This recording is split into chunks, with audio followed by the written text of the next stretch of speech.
Hari ini kita akan belajar firman Tuhan bersaksi dalam kehidupan sehari-hari. Dan untuk itu saya mengajak kita membuka firman Tuhan. Saya belum perkenalkan, istri saya satu, orang Batak, Sianturi, marganya. Kalau ada orang Batak di sini, kita teman. Ya. Haleluya. Saya punya anak 3, laki-laki semua. Jadi itu saja perkenalan dari saya. Oke, kita buka sama-sama Keluaran pasal 30 ayat yang ke-22 sampai ayat yang ke-25.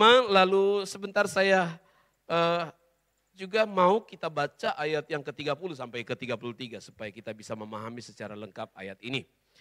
Mengenai minyak urapan yang kudus. Oke.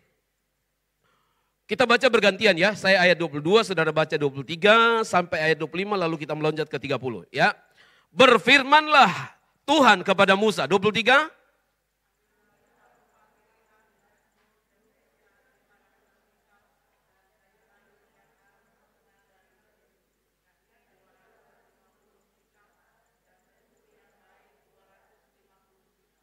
Dan kayu teja 500 sikal, ditimbang menurut sikal kudus, dan minyak zaitun 1 hin. 25.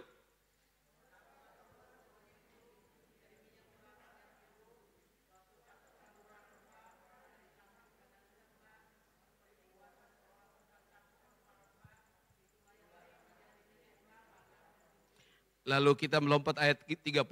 Engkau harus juga mengurapi dan menguduskan Harun dan anak-anaknya supaya mereka memegang jabatan imam bagiku. 31.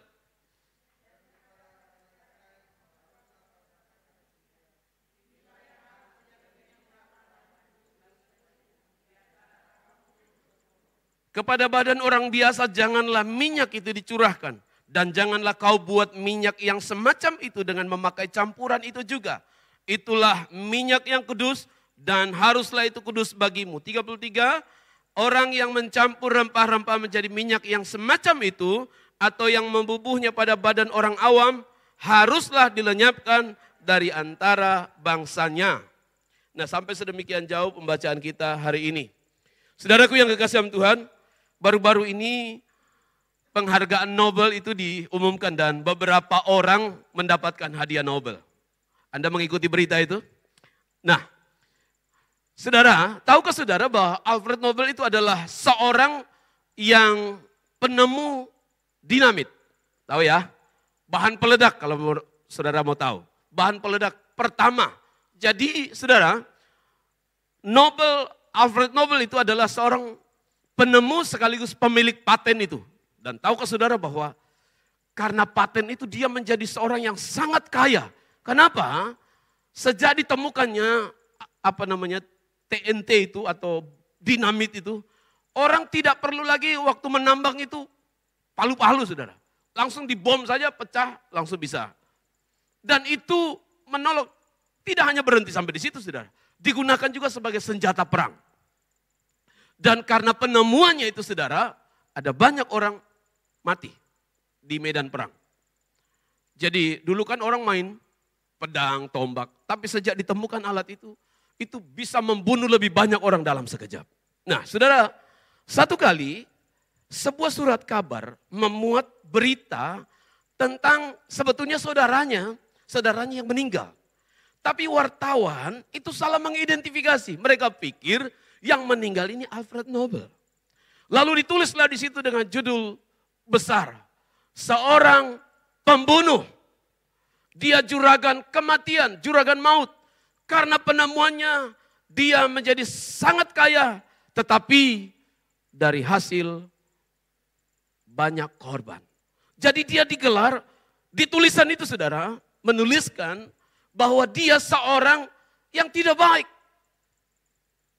Dan Alfred Nobel membaca itu saudara. Dan dia sangat terkejut. Ternyata di luar sana orang menganggap dia sebagai seorang yang jahat. Dan saudara, sejak hari itu dia mengubah hidupnya. Sejak dia membaca berita itu, dia mengubah konsep kehidupannya. Lalu dia persembahkan sebagian besar kekayaannya untuk perdamaian, untuk penemuan teknologi, sastra, seni, untuk kemajuan dan kesejahteraan umat manusia. Sejak hari itu penghargaan Nobel diberikan. Dan itu nilainya besar sekali saudara. Saudaraku yang kekasih dalam Tuhan. Kenapa saya ceritakan ini?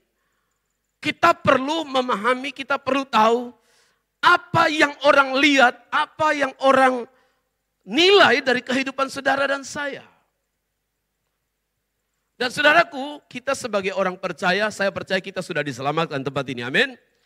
Kita sudah terima Tuhan Yesus. Dan sebagai bukti bahwa kita terima Yesus, dimeteraikan oleh Roh Kudus, amin. Dan setelah kita dimeteraikan oleh Roh Kudus, kita menjadi anak-anak Tuhan. Kita menjadi orang yang diselamatkan. Tetapi saudaraku yang kekasih dalam Tuhan, apakah kita berhenti sampai di situ? Apakah kita berhenti menjadi orang Kristen yang ada di gereja? Ternyata tidak, saudara. Kita diutus menjadi saksi Tuhan di tengah dunia ini. Yang setuju katakan amin. Tuhan tidak menyelamatkan kita lalu menarik kita. Sebetulnya idealnya begitu sih.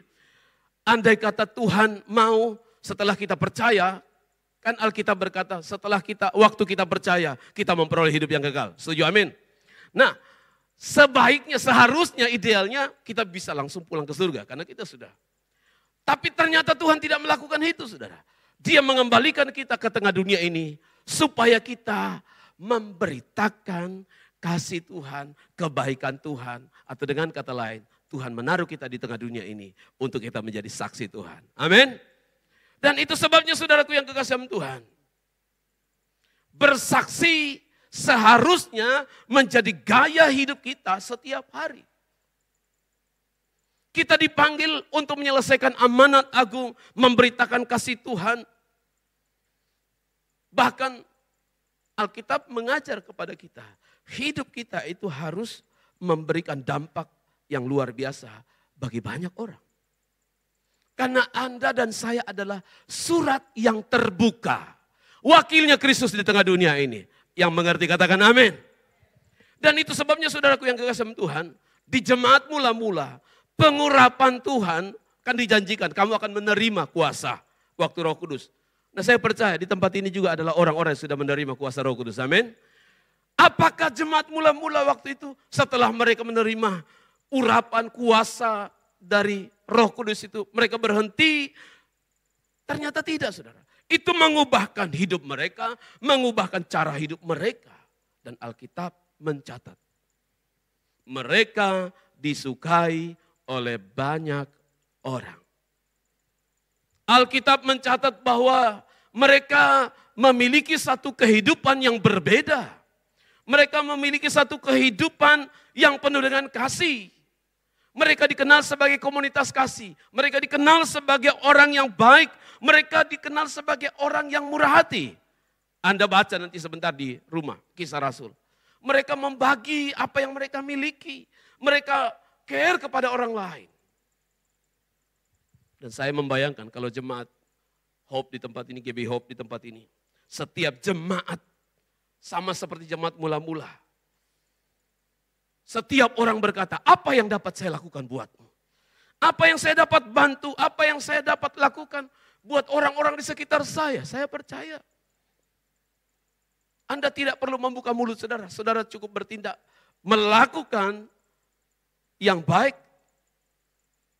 Saya percaya itu menjadi satu kesaksian yang luar biasa. Karena perbuatan kita jauh lebih keras suaranya daripada omongan kita. Betul kan? Amin. Apa yang kita lakukan itu memberi pengaruh yang luar biasa bagi orang lain. Nah, kembali kepada bacaan kita tadi, saudara. Bacaan kita tadi berbicara tentang minyak urapan.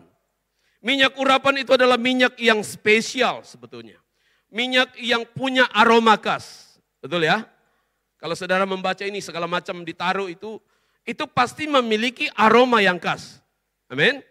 Lalu dibuat secara khusus. Orang khusus pun yang membuatnya. Dan yang terutama minyak ini dibuat untuk orang khusus juga, saudara. Yaitu raja dan imam. Kalau saudara membaca, memang sih di Bait Allah itu dicurahkan minyak urapan. Tapi untuk manusia, minyak urapan ini ditujukan cuma 2 orang. Imam dan seorang raja. Tidak boleh dipakai sembarang orang. Halo, bacaan kita tadi kan, tidak boleh dibuat tiruannya, tidak boleh diberikan kepada orang yang bukan imam dan bukan raja. Tidak boleh ditiru, nggak boleh. Aturannya begitu. Kalau orang menirunya, orang itu harus dilenyapkan, kata firman Tuhan tadi. Jadi saudaraku yang kekasih Tuhan, bau minyak urapan itu saya percaya adalah bau yang sangat khas. Jadi, waktu kita mencium bau itu saudara, hanya 2 kemungkinan yang ada.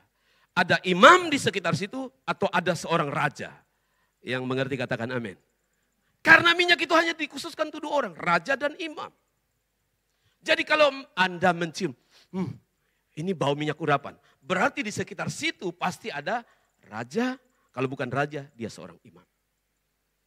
Nah, saudaraku yang kekasih Tuhan, jadi dia punya bau yang sangat khas. Saya ingat almarhum ibu saya, itu punya minyak khusus. Ibu saya orang di Palopo, Masamba sana saudara. Ibu saya lahir besar di sana. Dan ibu saya waktu tua itu tidak jauh dari minyak. Saya pikir juga orang-orang tua di sini berurusan dengan minyak itu, minyak tawon lah, minyak apa, ya kan? Nah ibu saya punya minyak khusus, minyak serbaguna. Di mana saja dia pergi, dia pasti bawa itu barang. Dan kalau sudah mulai rasa tidak sehat atau rasa tidak enak, dia pasti akan menggunakan minyak itu. Dan dia sering rutin datang ke rumah saya dan tinggal di rumah di Tanjung waktu itu. Dan saudaraku yang kekasih Tuhan, saya kalau pulang dari gereja, dia kan di rumah. Saya kalau sudah mencium bau itu, saya sudah tahu bahwa itu minyak keluar. Itu minyak khas dari ibu saya. Dari luar pintu saya sudah mencium aroma. Saya sudah berpikir bahwa pasti ada yang tidak beres dengan ibu saya. Pasti dia sakit atau ada masuk angin atau apa. Jadi saudaraku yang kekasih dalam Tuhan, minyak yang dibuat secara khusus itu memiliki bau yang sangat khas. Dan tentunya sama dengan minyak urapan. Sama dengan orang di sini. Kalau coba pakai minyak tawon. Orang sudah tahu ini dia pakai minyak tawon. Kepala merah atau kepala putih tidak terlalu jauh beda. Tapi intinya minyak urapan itu memiliki bau yang sangat khas. Jadi saudaraku yang kekasih Tuhan. Ketika seseorang menggunakan minyak itu. Baik itu raja maupun imam. Ada kualitas tertentu yang Tuhan harapkan dari orang tersebut. Sekali lagi, ketika seseorang menggunakan minyak itu, minyak urapan itu, ada kualitas tertentu yang Tuhan harap dari orang itu. Dia seorang raja atau imam. Ada karakter khusus yang diharapkan dari orang yang memiliki minyak urapan itu, saudara. Dan tidak hanya itu, saudara. Minyak urapan itu menandakan bahwa ada otoritas kepada orang itu. Ada kuasa Tuhan. Ada otoritas, ada penyertaan Tuhan atas orang tersebut. Yang setuju katakan amin. Jadi zaman perjanjian lama saudara, ketika saudara mencium bau minyak urapan, cuma ada 2 kemungkinan. Dia seorang imam dan dia seorang raja. Dan tentunya seorang imam dan seorang raja dalam perjanjian lama itu memiliki otoritas Allah dan memiliki penyertaan Allah yang secara khusus terhadap orang itu. Nah, bagaimana sekarang dalam perjanjian baru? Apa yang Alkitab katakan tentang orang yang diurapi oleh Tuhan? Mari kita sama-sama buka dalam 1 Petrus pasal 2 ayat yang ke-9. 1 Petrus 2 ayat yang ke-9. Boleh ditampilkan? Oke. 1 Petrus, saya sudah bisa? 1 Petrus pasal 2 ayat 9. Ya, kita baca sama-sama. 1, 2, 3.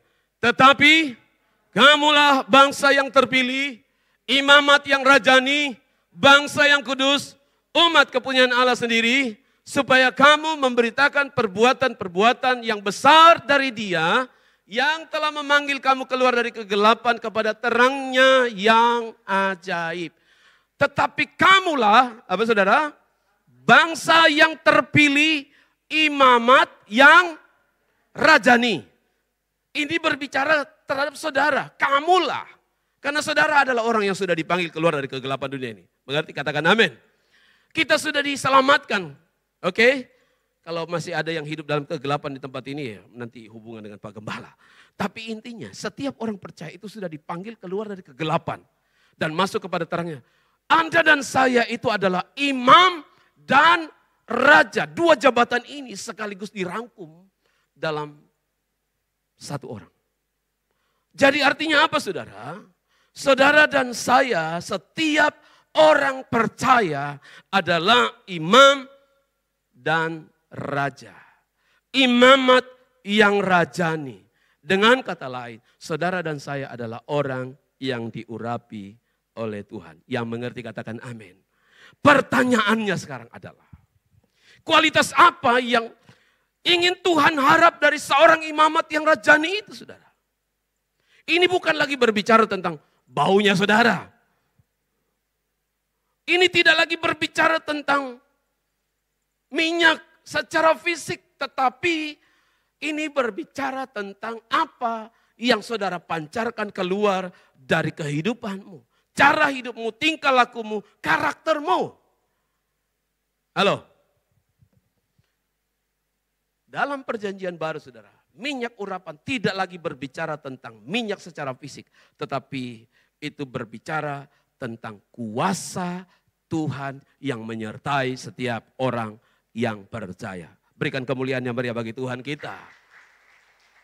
Nah, sebagai imamat yang rajani, apa yang saudara harus keluarkan dari kehidupanmu agar engkau memiliki kesaksian dalam kehidupanmu sehari-hari? Halo, sekali lagi, ini bukan bicara tentang bau, tetapi berbicara tentang cara hidupmu, karaktermu, tingkah lakumu dalam kehidupan sehari-hari. Itulah yang Tuhan harap. Kesaksian kehidupanmu setiap hari. Itu apa? Apa yang engkau keluarkan? Apa yang engkau pancarkan? Apa yang engkau sementara pertontonkan kepada temanmu, kepada keluargamu, kepada orang-orang di sekitarmu? Itu yang menjadi pertanyaan besarnya saudara. Dan poin yang pertama yang kita temukan dari 1 Petrus pasal 2 ayat 9 ini. Kita harus memberitakan perbuatan Allah yang besar dalam kehidupan kita. Kita sudah dipanggil dari kegelapan. Kita sudah menjadi anak terang. Yang mengerti katakan amin. Terang itu ada pada kita karena Roh Kudus ada pada kita. Halo. Yang mengerti katakan amin. Jadi artinya apa saudara? Jika kita punya terang, kita mengaku bahwa kita anak terang. Kita orang sudah diselamatkan dari kegelapan. Tapi kita tidak hidup dalam terang itu. Alkitab berkata engkau pendusta. Halo. Jadi saudaraku yang kekasih sama Tuhan. 1 Yohanes 1 ayat 6 berkata, jika engkau berkata aku punya terang, tapi engkau hidup dalam kegelapan, engkau pendusta. Engkau bukan saksi yang baik. Ada orang Kristen, banyak orang Kristen mengaku anak terang, orang yang sudah diurapi. Saya percaya tidak ada di tempat ini ya. Sini orang baik semua. Di sana sini saja yang tidak baik. Orang mengaku diurapi saudara, tetapi cara kehidupannya, cara hidup yang gelap. Tidak mencerminkan sebagai seorang imamat yang rajani. Padahal dari seorang imamat yang rajani itu ada karakter yang diharapkan dari orang yang diurapi itu saudara. Kita harus hidup mencerminkan apa yang ada di dalam saudara. Gitu loh bahasa saudara. Tuhan sudah memilih dan memisahkan kita dari dunia ini. Artinya Tuhan mau hidup kita itu berbeda dari dunia ini.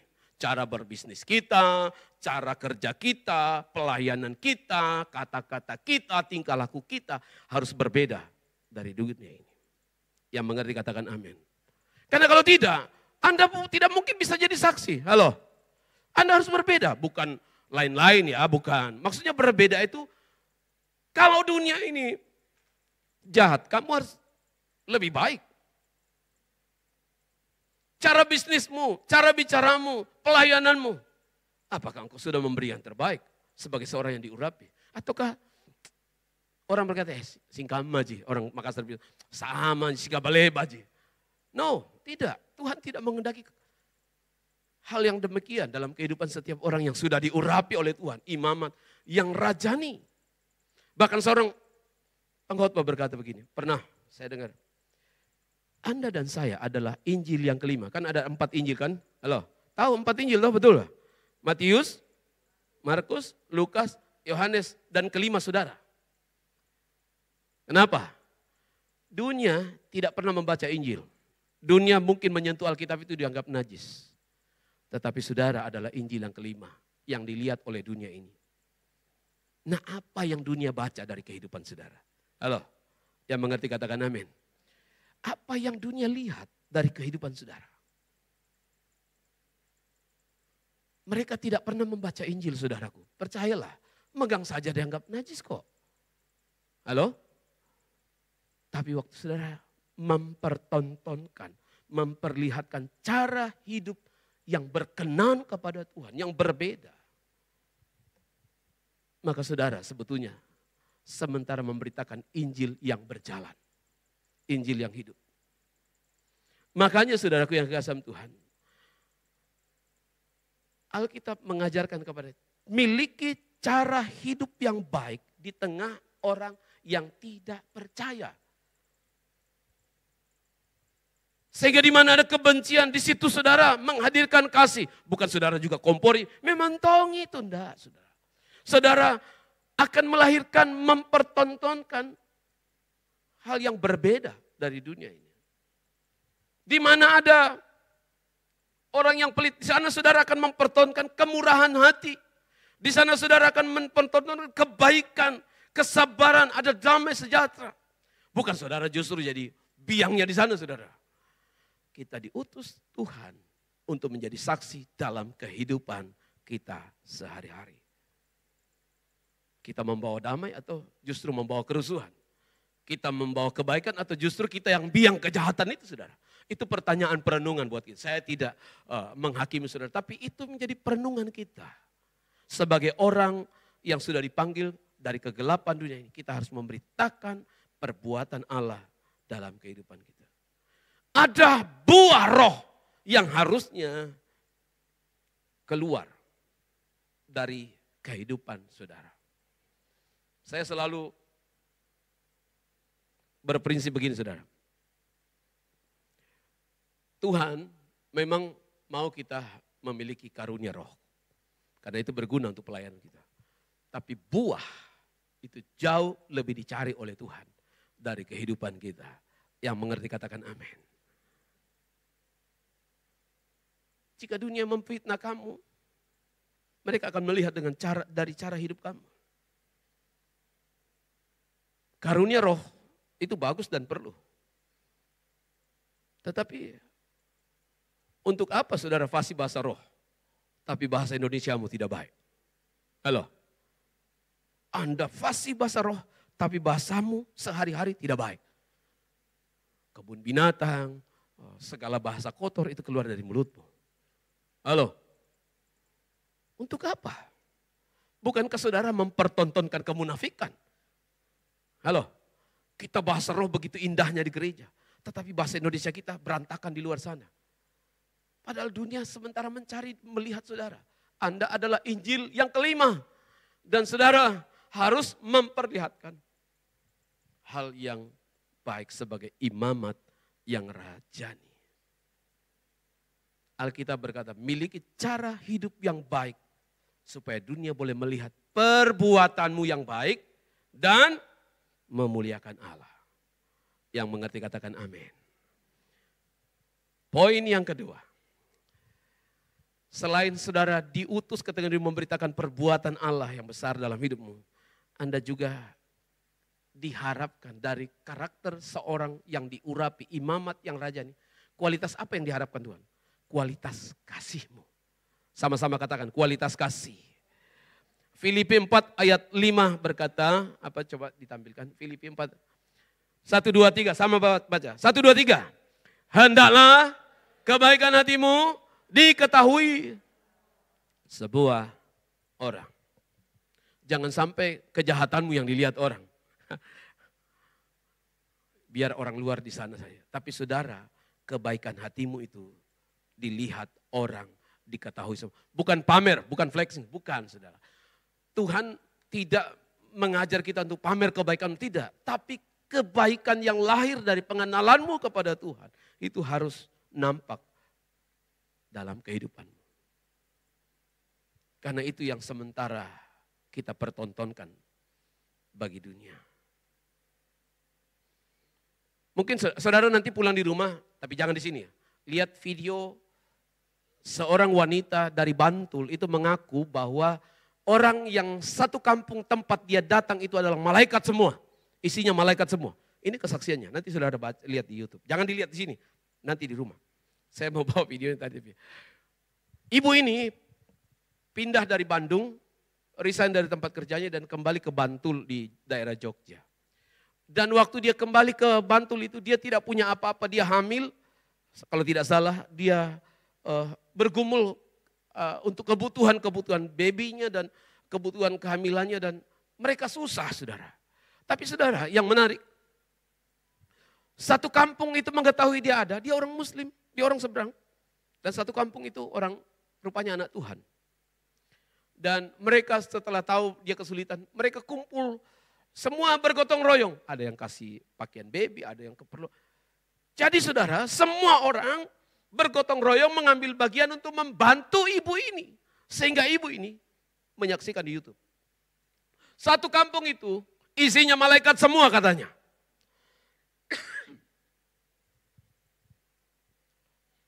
Saudara bisa bayangkan.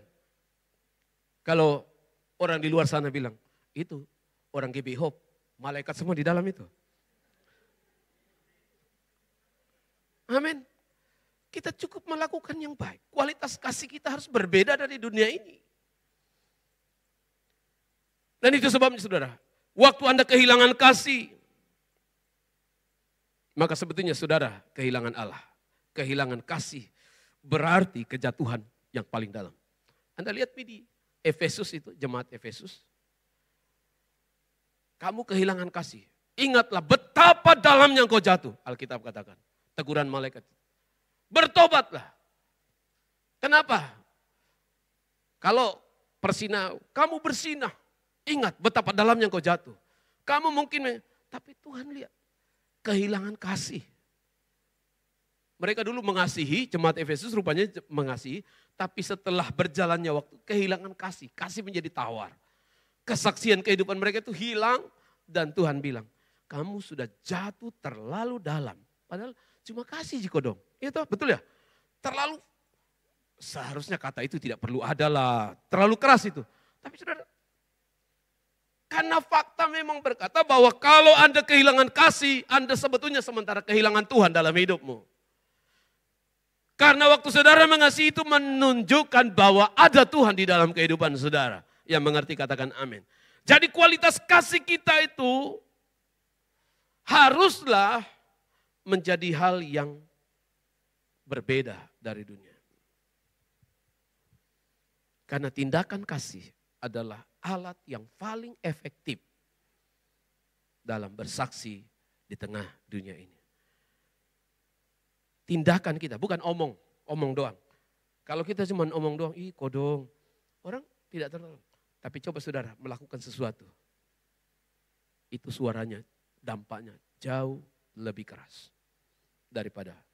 Memang kita boleh omong. Ya kalau tidak ada, nggak usah paksa juga sih. Tapi intinya, apa yang saudara lakukan, tindakan kasih, kualitas kasih kita berbeda dari dunia ini. Itu akan memberi dampak yang luar biasa terhadap kehidupan banyak orang. Yang mengerti katakan amin. Di gereja kami,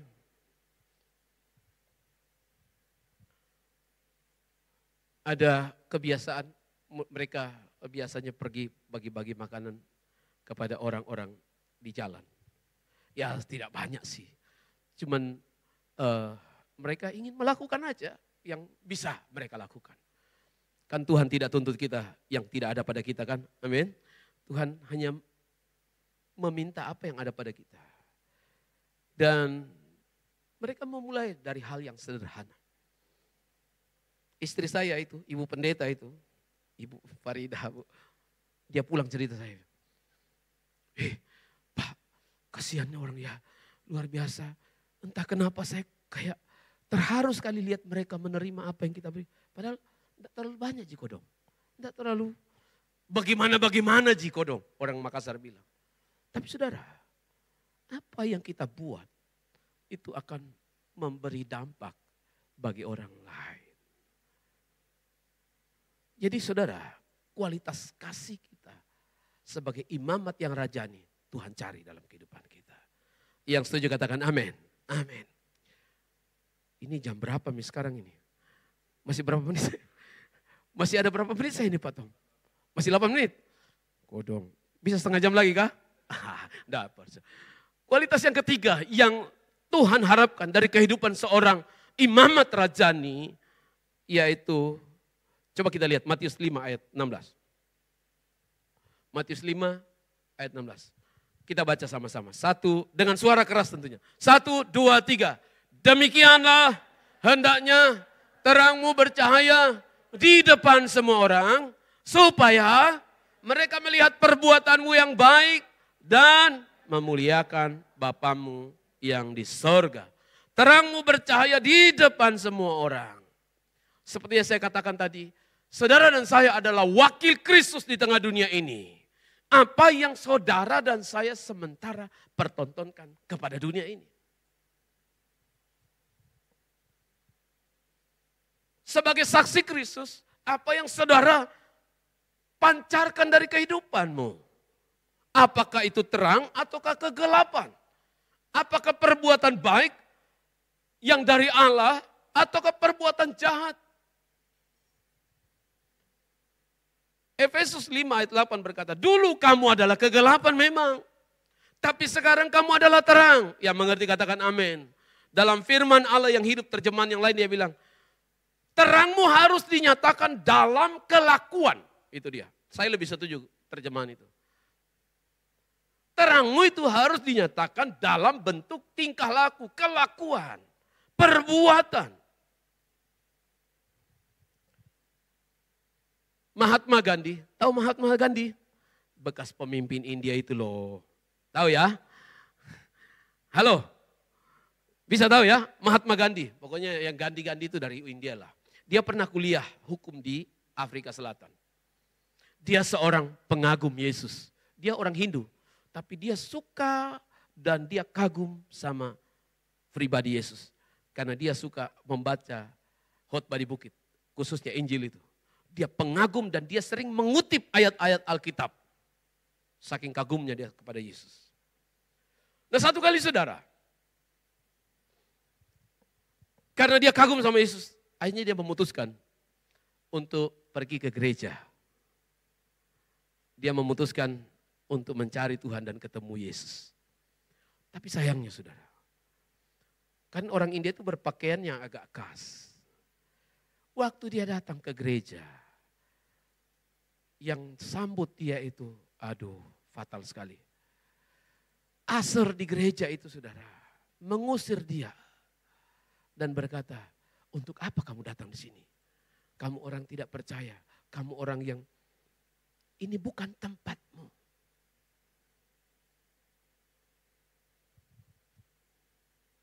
Dan sejak hari itu saudara, dia tidak pernah mau lagi pergi ke gereja.